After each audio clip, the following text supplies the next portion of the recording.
said, he was a mysterious man, you know. He was, at night, these strange guys would come to the house where we were staying at his in-laws' place in the countryside, and these characters, really shady-looking people, would come and they'd play cards till the wee hours of the morning, and play, and it was all very dark, and I really was beginning to wonder who Assad really was, and thinking, you know, there's a real dark side to this guy.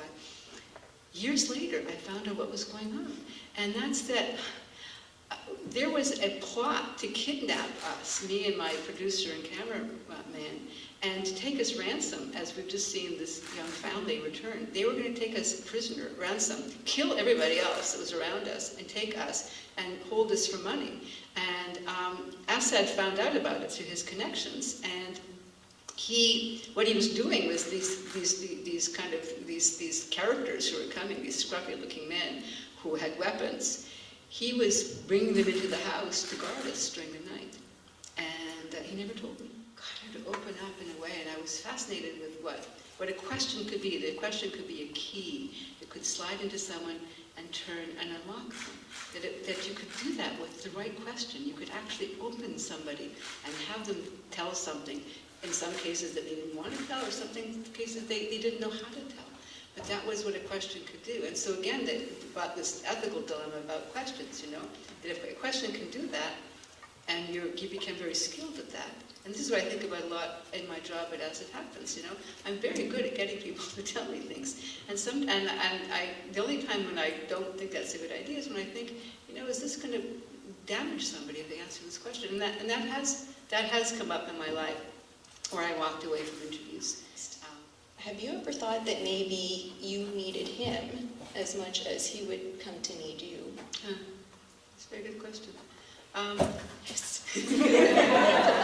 And it's worth being up late. So yeah, all of this was a need in many ways, but it was a need that had huge consequences.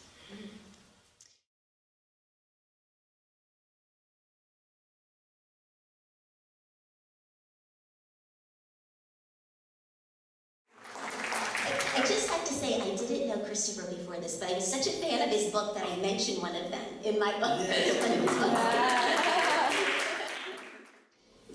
At one point, I realized, by accident, while I was writing it, that, oh, I want BJ to be right here. I felt all of them in different ways about that, but I hadn't quite fell in love with the character quite the same way. But I had a different affection with the other characters, depending on their journey.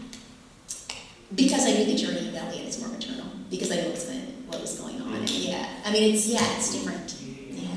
That's one of the joys that I have about writing. I think that we approach the story in the same way. You said that 95% of your story is unimagined when you start it. And that's the same way with me. I set the character, and it's like what you said, the character goes where they want to go. And if the story is working.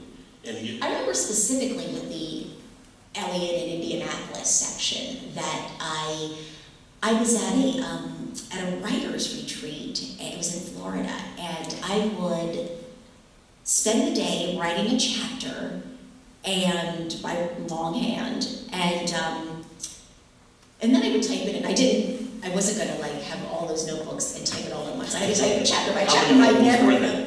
Not as many as you think, because the longhand draft was just the very first pre-draft. After that, I would type it, print it out, and then would print it. But so it was like 20-some. Oh, gee. Yeah. But yes, I would have probably, if I waited till the end, I would just say, forget it. I don't want to ever type it in.